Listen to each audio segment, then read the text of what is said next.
Genesis House, FirstNet, built with AT&T, and the Friends in Recovery podcast are proud to bring you Answering the Call, the First Responders podcast. Join your hosts, Podfather, Jersey Ed, and Noontime with Skylar Noon, as they address the real issues of first responders' health and wellness, from physical and mental health to relationships and work-life balance. Answering the Call, the First Responders podcast, is available on Facebook, Podbean, iTunes, and YouTube, as well as iHeartRadio, 24 hours a day, 7 days a week. Now, here are your friends in recovery answering the call. Hey, everybody. Welcome to Answering the Call, the First Responders podcast, sponsored by FirstNet, built by AT&T. I am the Podfather, Mike Miles. the Podfather. I'm Jersey Ed, and we have a special guest today, Audrey Hartwick. We do. Yes, we do, and we're going to talk to her in a minute. But you know, Podfather, we have to get all our stuff in here, and Stuff. yeah. So if anybody wants to call the Podfather and tell him how great he did with that AT&T FirstNet built by AT&T, That's right. you can call us at 617-379-1163. I've been working on it. If you want to send them a long email, you can email us at help@friendsandrecoverypodcast.com. And that's the way to get a hold of us. So Podfather, I am in a different area today. I'm a little out of my sorts. Last week I was up with you. Yep. We had a little technical difficulties starting the show, but I think everything should be working. If not, Carl will tell us, I'm sure. I will. Yeah. Yes. But I'm in a hotel, which I was graciously, when I was checking in, the person at the front desk said, "I heard you're doing a podcast." I'm like, "Huh?"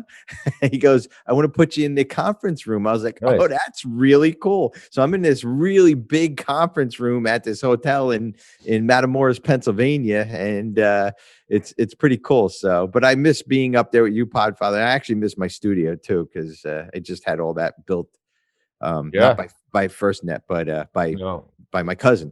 How you been, Podfather? I'm doing pretty good. I had a busy day for a Friday. Usually Fridays are a good day. Today's been busy, but good. You know, I had a vet in here this morning. Gentleman, Navy veteran. It's been through a lot. Lost two siblings before the age of 21. One died in a sledding accident. The other one died in a car accident. And just a great guy and just a nice human being. So anyway, we're working hard, helping people out. One thing about you, Podfather, is that you go above. Before we were talking, before the show, we were talking about, I give the vets discounts. I give them a half price. Knowing you're just saying that to me, and you probably didn't charge the guy, if I know you correctly. And no, I did. I charge him some money, but I know. The way I look at it is I make money other ways. And when I meet somebody that's trying to get their driver's license back, I know they're spending about 10 grand for a lawyer. Then they have all these courses to go through. I just try to make it as easy as possible. And the money, I make it's adequate, but I really feel like giving back that way is just good, and I made a friend, this guy and I, we hit it off great. So. Good. And to bring on our next guest, Audrey Hartwick, I made a friend. Yep. And her and I go to a class together. We go to a JRNI coaching class together. We're learning to be. We're almost graduated now, and we're going to be a certified life coaches through this little class. And I met Audrey on there, and we started talking. Super. And I said, I do a First Responders podcast, and she's like, yeah. She goes, I'm a first responder. So Audrey's actually a paramedic in Pennsylvania. I have everything on my phone here. Again, I'm a little off sorts here because I'm not home. So I'm going to read it on my phone. She's a paramedic in Pennsylvania. She started her career as a first responder level in 1994, then got her EMT in 98, and then her medic in 2016. She's been a volunteer as well, worked for a paid service. She is currently also president and EMS captain of a fire department. Wow, I didn't know that. I thought you were just EMS. Well, Audrey, welcome to the show, and that's quite impressive. So, I know you through the journey coaching, like I said earlier, and basically we're taking like I said, I'm taking a coaching class, and we've Audrey and I would become pretty good friends through this Zoom thing, and I'm just pretty impressed that you have all these credentials. But tell us a little bit about yourself, Audrey, and Podfather. If you want to welcome her to the show. I'm sorry, my big mouth is going here. Yeah, so. you really don't shut up, and you give me a Good headache. Lord, I know. Hey, Audrey, how are you? I'm doing good. How are you? Good. Tell us about yourself. I'm looking forward to hearing about you. Well, I wanted to say if you don't live in Pennsylvania, you might not know that the fire service is really where EMS started here. So that's why the whole volunteer fire department thing is something that I still do after 27 years, I think. So it's just, it gets in your blood. You can't let go of it. Sure. You have a very famous firefighter who started a almost like a medical or mental health assistance for firefighters, and Jeff Mitchell, and he's a Pennsylvania gentleman, and the Mitchell model. The Mitchell model. He teaches people how to be certified peer counselors and helpers for people in law enforcement, firefighting, corrections. But Jeff Mitchell, Pennsylvania guy. I didn't know that, Podfather. Yep. Wow, very good. Well, Audrey, how did you get into firefighting and EMT? Give us a little background of what's going on, and thank you for your service. We really appreciate it. Especially, I live in Pennsylvania too. I might need your service one day. It all started because my stepdad was part of the volunteer fire department. His father helped to establish the one that I started at, and when he actually moved out of the area when he married my mom. And then when we moved back into the area, of course, he went back to the fire department, and she started doing auxiliary stuff, and I started doing auxiliary stuff, but I was like 12. So at that time, you just go and you help, or you stand around and look silly, but that's how you learn things, actually, I think. And I don't know, it just kind of exploded from there. She called me on the phone once and said, "Hey, do you want to take this class?" And I said, "Sure." I didn't know what class, but I thought, oh, I could spend more time with my mom at the fire hall. This is great. And that was at the time called first responders, but now it's called emergency responders. And it's just basically kind of patient assessment and some vital signs. And that's kind of all you learn, but it's enough to get you to respond. It's enough to get someone to respond anyways, as far as volunteerism goes. Well, so starting at a young age like that, I mean, obviously you had a closeness with your parents, but that's pretty cool. I mean, a lot of young boys, when I was a young boy, we used to play cops and robbers or army, or and of course we all end up joining the army, and most of my friends became police officers. So this is probably something you thought of when you were younger? A little bit, yeah. Actually, what drew me in was the trucks. I don't know what it is about diesel engines and, lots of noise, but I liked that. That's awesome. And I like to help people also. Like, that's just part of who I am. And I think that was just the introduction to it that I took a hold of. Yeah. Well, I must agree with you. You look like a very happy, pleasant person. Young woman. She is. She's very happy. Whenever I see her on the podcast, she's always on podcast on our class. She's always smiling and always she's just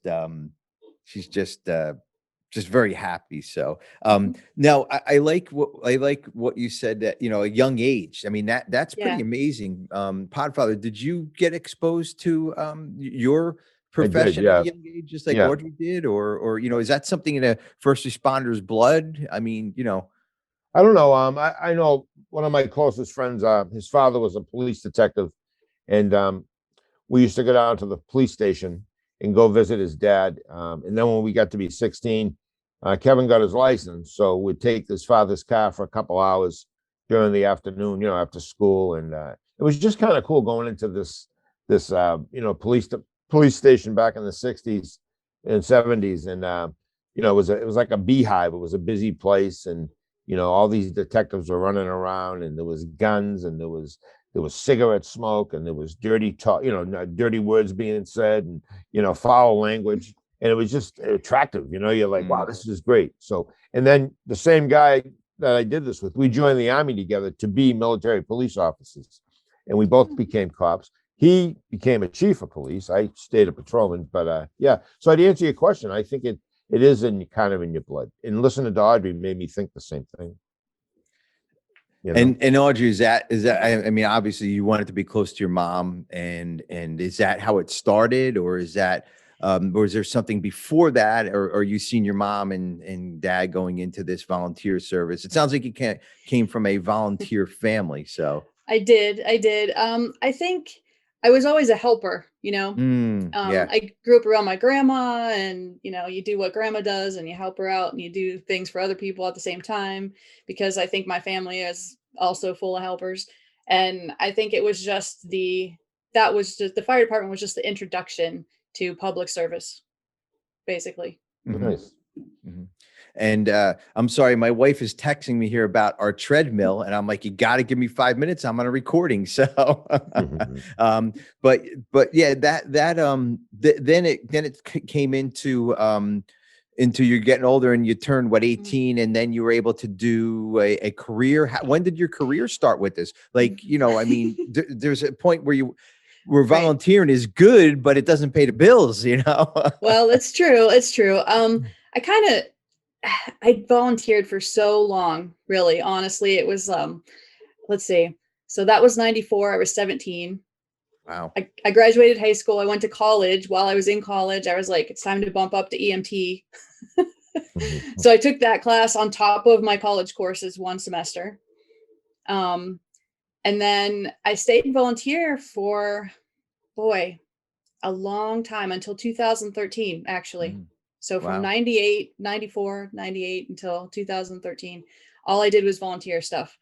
But, as it goes, I was like the secretary at the fire department by then. Wow. And, like you step into other roles, and then just changes in my life, in my personal life. I got divorced and I needed a job. And oddly enough, the person that taught the very first class I took owns the local ambulance service, and they had an opening. Wow. Nice. Boom. I got hired, and it's history now. So did you go on calls and to emergency situations and scenes and help the injured and all that? Yep. You've been doing that for a while, obviously. Yeah. Oh yeah. Yeah. Long time. Oh yeah. I always, go ahead. As a policeman, I always admired, like, up here in the city of Lowell, Massachusetts. It's a pretty busy city, but I always admired the EMS personnel, because we'd be at a horrific car accident and they would show up. And back in the day, believe it or not, people didn't wear gloves back then. Honestly, even if there was blood, transference, we did CPR the old-fashioned way. We had nothing. We did CPR mouth to mouth sometimes. I actually did it twice. So you think of that now with all the restrictions and all the, everyone's worried about COVID or, hepatitis or whatever. But so when you were doing this, obviously you probably had better equipment, and but you've probably done your share of some crazy stuff, right? Oh, of course.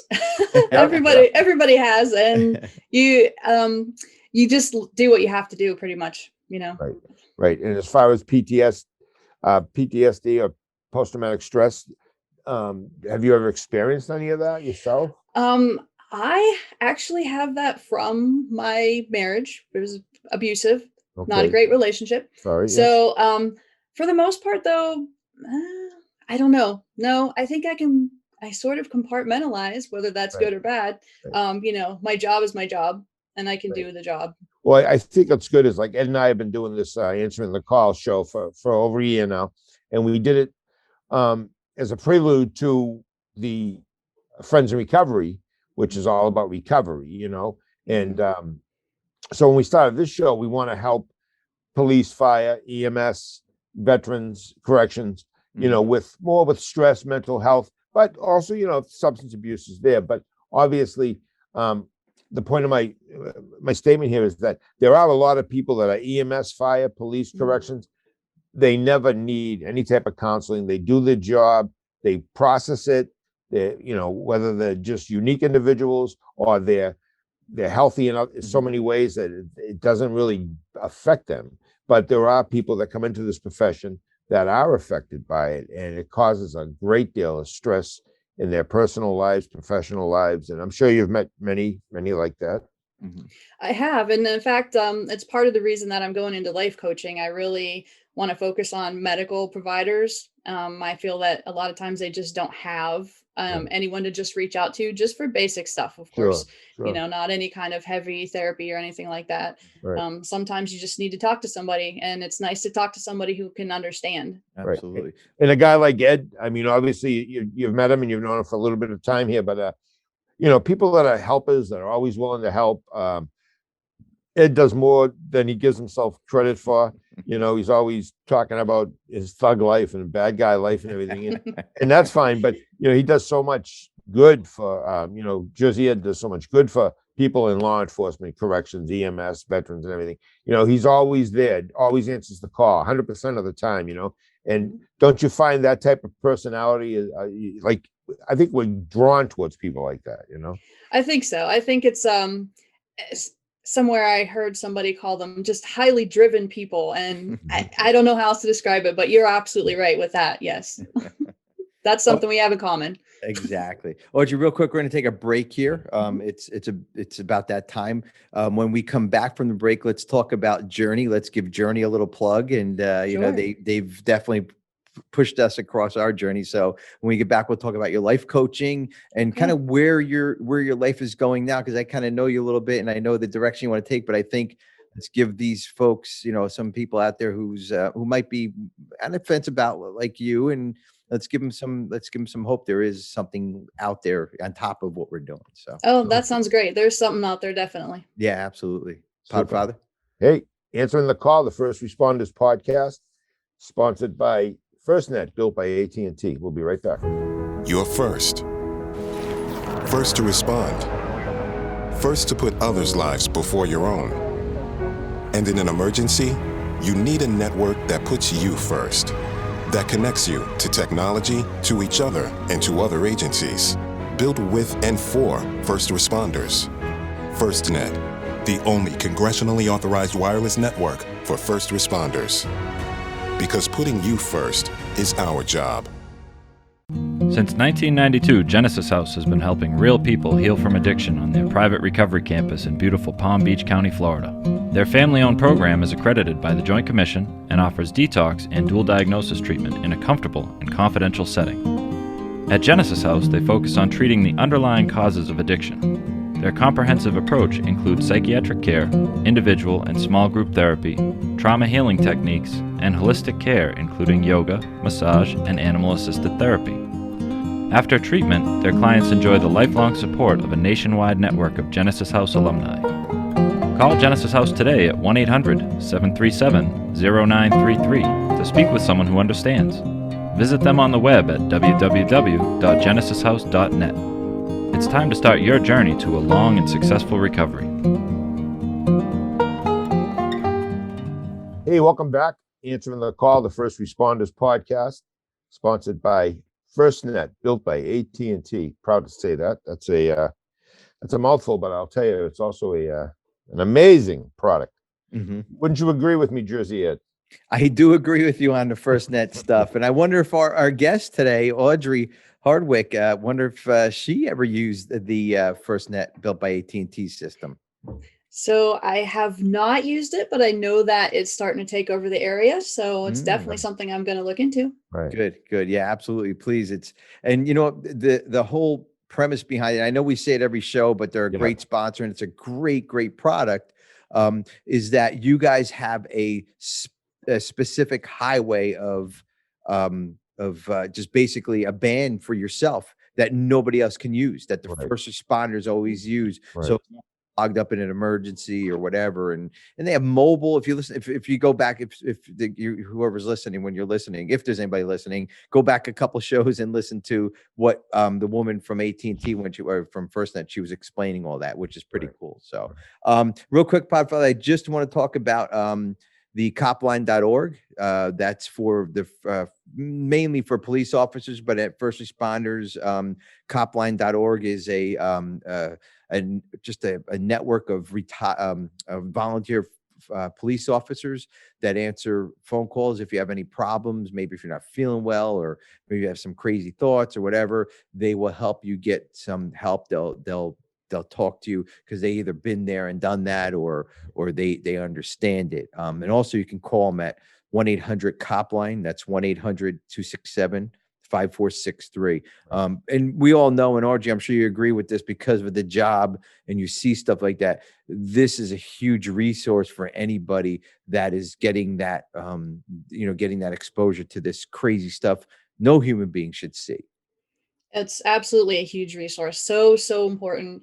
Not just because of the stuff you don't see, but these days you have to take all kinds of extra precautions for COVID, and you have no idea what's going on when you go somewhere. And so it's a little bit more crazy and a little bit more stressful even. Yeah. Right. Yeah, It's funny, over the years, it was always the police were never really loved by the general public, but firemen and women definitely always were loved. But the last couple of years, there's been some really, tragic incidents, and where firewomen have been set upon by crowds of unruly protesters or just people in general, when they're there to help and put fires out and save lives, Yeah. And I just think it's turnaround is fair play sometimes, but in this case, it's not. Yeah. But anyway. Yeah. Well, and on that, and this is kind of a helping theme. It kind of turned into, we're all helpers here. We want to help people in one way or another. So Audrey and I are on this journey. We started back, and amongst about 25 other people, we started a life coaching course back in August, I think it was, right? September, the first week, I think. September. Okay. So yeah. And we're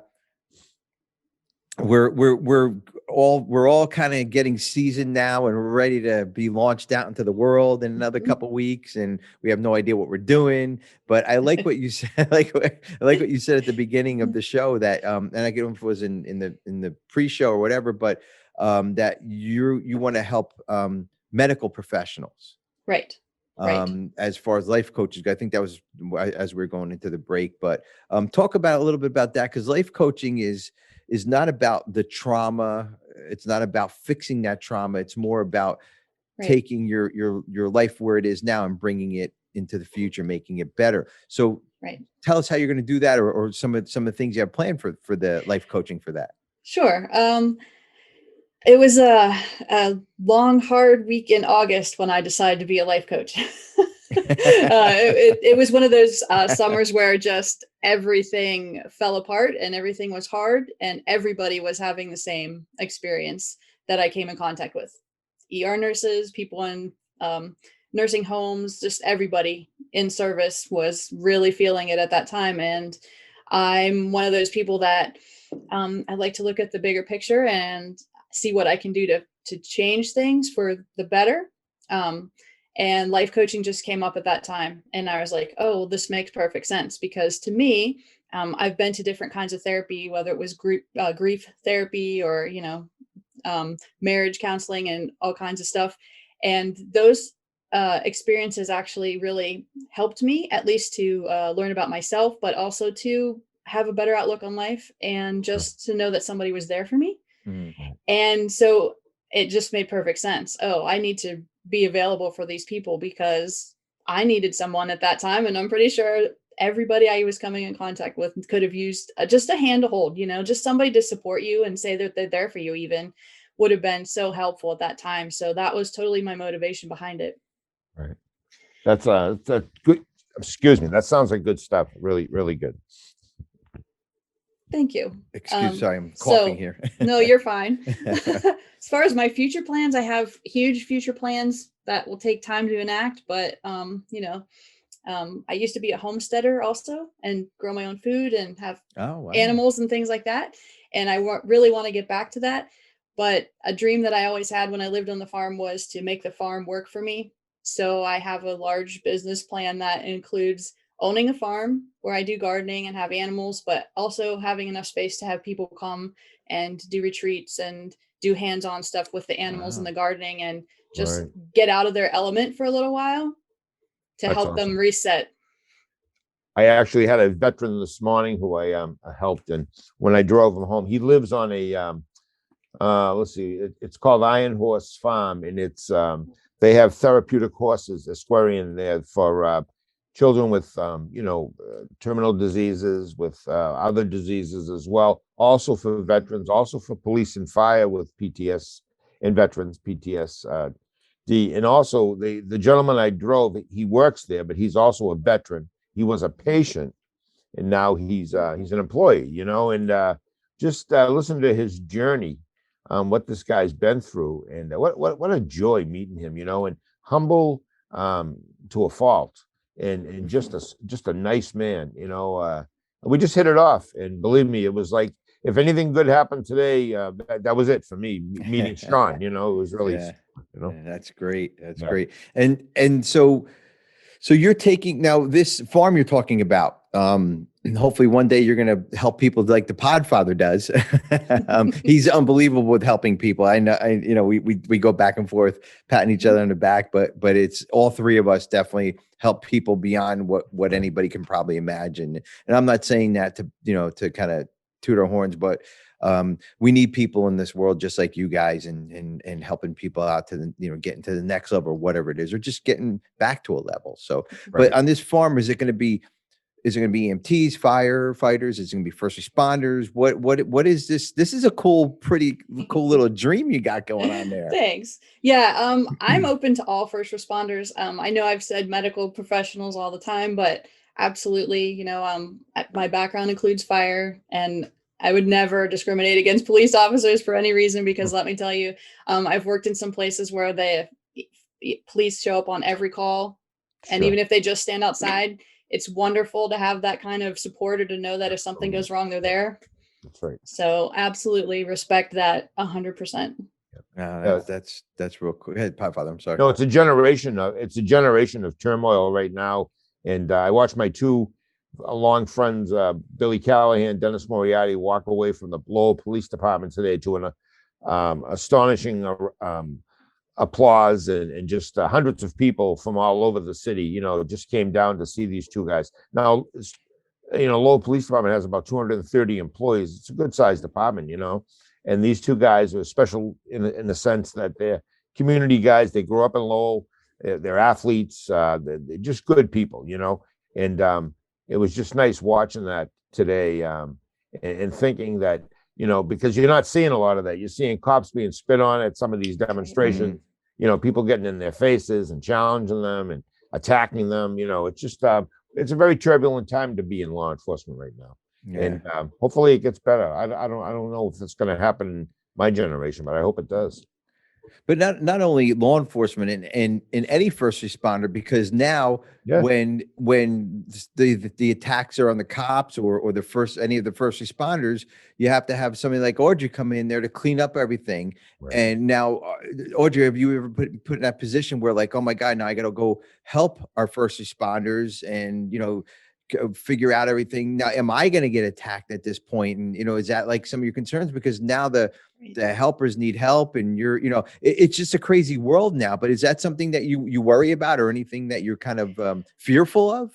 Sometimes it is. Sometimes it definitely is, and it's always going to catch you off guard too. It's always that one moment where somebody I do live in a really small town. I think there's roughly 19,000 people that live in the city that I work in. It's not a city anymore technically, but it has always been. So, Right. And just out of the blue one night, some lady, they found her sitting in her car, and she was just going on and on and on. You're like, she's under the influence of something. And she just started spouting off about whatever she'd just seen on the news. And we were like, oh, this is bad. We just need to get her in the ambulance and drive away. Right. Because she's in a situation where there's people standing around and she shouldn't be saying the things she's saying. And it was just, we take that into consideration all the time. Wow. Yeah, a little knowledge can be a very dangerous thing, and we see that now. Yeah. People that are uneducated, they're not aware of all the facts, but they hear one thing, one talking point, and they're gonna change the world. But good luck. Yeah, exactly. Well, I got to ask both of you guys a question here. So the Podfather always talks about when he brings somebody into the hospital or into the emergency room, and he always praises the ER team, the ER nurses, always back and forth, up and down. You probably see that even more. What, because on our meetings, we've been on our our Friends in Recovery 12-step meetings, we have a lot of nurses come on, and I've been hearing a lot of stories about nurses and all kinds of different things. But what's your thoughts on the nurses and the doctors as first responders? And the Podfather and I consider them hands down first responders, because not only are they doing exactly what you guys are doing, you have to figure out what's going on, especially you when you're bringing them an ambulance.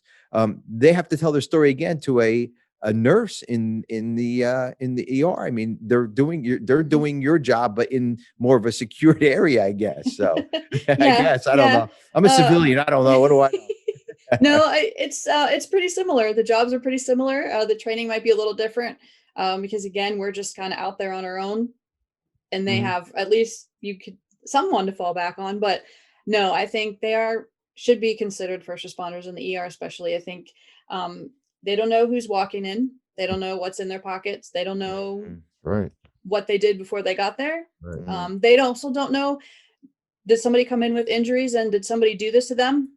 And is that person going to now try to find them and hurt whoever's in the way? Oh my God. Yeah. So it's definitely not really a secure situation all the time for them either. Yeah. And over the years up here in Massachusetts, a lot of hospital security officers were armed. Well, that's all gone away now in most places, and so you get these young kids that are probably criminal justice majors, or they're going to be firefighters, or somewhere, and they want to be a public servant somewhere. So they grab these jobs, and they have a uniform with no weapons, and people could look at, someone could look at them and be pissed off at the world and go after them. And so when the police get to the hospital to assist, it's usually at a level where someone's going to be arrested. Someone's going to get hurt. There's violence going on, and here you are, a nurse or a doctor or an anesthesiologist, or you're just there as a professional. No need of that nonsense. But unfortunately, they encounter it a lot. Yeah, I've never even thought about that piece of.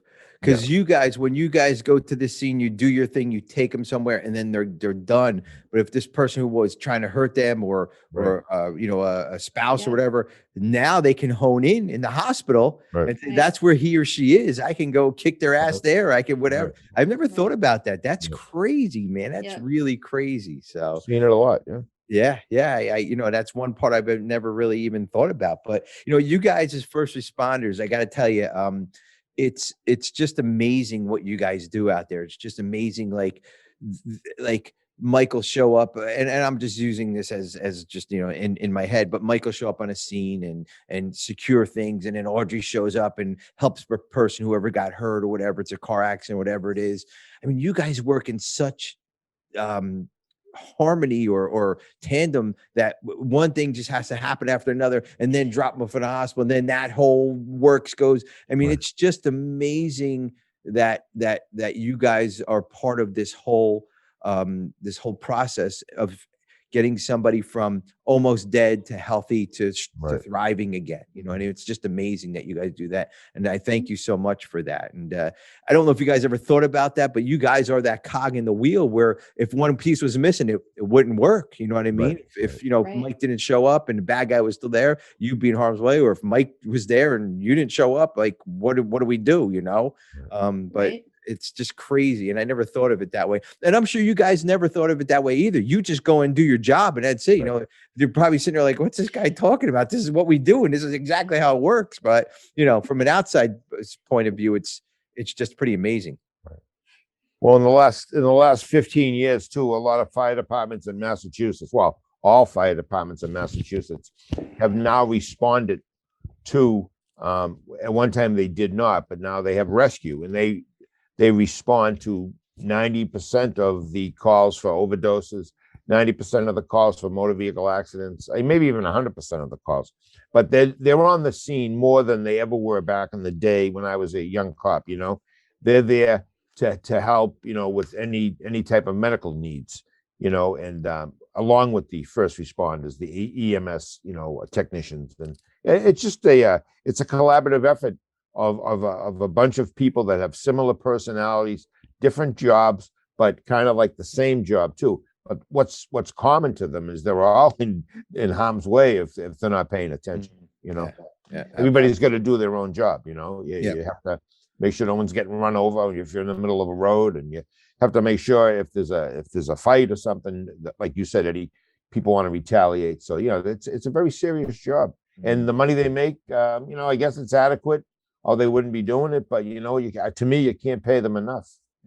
I agree with that, and it kills me to see that I know the police are under fire right now, but it kills me to see that the first responders are not respected.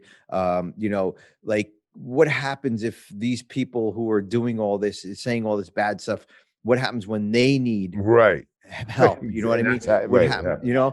You guys are going to be there no matter what. They could be saying foul things about you guys, but you're going to be there 100% of the fucking time, no questions asked. I mean, it's sad. It's sad, but it's good, there's very few professions where you have to go and confront somebody that is hell-bent on killing you.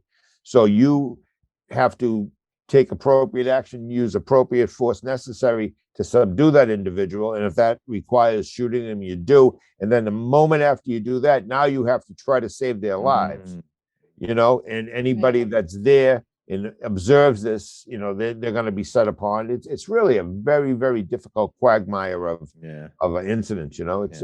The public doesn't know, and they're only being shown what the media wants to show and what's going to get ratings sometimes. And Audrey, so going forward from here, what's your plans? I know we talked about the farm, but the life coaching thing, I know you're talking about a podcast. I know you were saying I'm talking, but before, we only have a couple minutes left here, but give us that plan. What's the name of your company? How can we get a hold of you? Website, all that good stuff. Sure. If you want to get a hold of me or look at my website, the address is www.amedicsheart.com. You can reach me through there. There's an email anytime. You can text me or give my phone number out if you want, Ed. You want to give it out? I'll put it in the show notes. No, I don't know about that, but okay, I'll put it in the show notes. I mean, I won't put it in the show notes. I have a small book that I'm working on publishing right now. It's just 4 strategies to help maintain your mental health. Pretty straightforward, simple strategies that I practice myself. Other than that, for the moment, that's what I'm working on. So good. You're a busy easy woman. Enough. Yeah. And the name of the podcast, did you come up with a podcast name? I don't have a name yet, but most everything, even my email is a Medic's Heart. That's at Gmail if you want to. I like that. Yeah. That's awesome. awesome. Yeah. What a great guest you've been, Audrey. Thanks so much for coming on. Ed always surprises me weekly by getting different guests, and every guest, I'm telling you, we haven't had a bad guest yet, but they seem to get better and better, and uniquely qualified people like yourself. Podfather, you and I know the community of the police and fire, police mainly, and corrections and fire, but we don't have a real good grasp on the EMT world. Right. And I love when we bring on guests like Audrey and remember Neil way back when we had Neil on, and we don't have enough of EMTs or medics on here because that job is so important. Because of like what the Podfather said. I might have to shoot somebody, but then I have to go save them. But then Audrey comes in and helps. You just it's crazy. And then I applaud everything you do, Audrey. Thank you so much. And on top of it all, taking this a little bit further to help these medics and kind of these professionals to take their life to another level through life coaching. So you're doing a wonderful, wonderful job. And I always look forward to seeing you and hearing your questions and all your responses on our classes. You're just an inspiration to me. You really are. Oh, well, thank you so much. And thank you guys both for your service, directly and indirectly. It really does mean a lot. I'm sure it's affected a lot of people, and we appreciate you. Super. Hey, Audrey, we'll have you on again, hopefully down the road. Absolutely. Hey, anytime. Absolutely. Well, maybe we could be on her podcast, Podfather. Maybe we'll be guests on her podcast. That's right. There you go. Super. Well, guys, thank you so much, Audrey, Podfather. Another great show, another great interview. Great show. Yep, and, absolutely. Great guest, Eddie. Nice job. Yeah, absolutely. Well, you want to do the honors? Absolutely. Answering the call, the First Responders Podcast, and we're sponsored by FirstNet, built by AT&T. And stay safe, everybody. That's right. Stay safe, guys. All right. That concludes this episode of Answering the Call, the First Responders Podcast. Thanks to Genesis House, FirstNet, built with AT&T, for supporting those on the path to recovery and keeping this valuable resource free for all our friends in recovery. Follow us on Facebook for past shows and updates, and enjoy free access to twice daily support meetings. Brought to you by Genesis House and the Friends in Recovery. If you can't get enough of Mike, the Podfather, Jersey Ed, and Skylar, you can catch them on Friends in Recovery, the Addiction Recovery Podcast. Available on Facebook, Podbean, iTunes, YouTube, iHeartRadio, and GenesisHouse.net.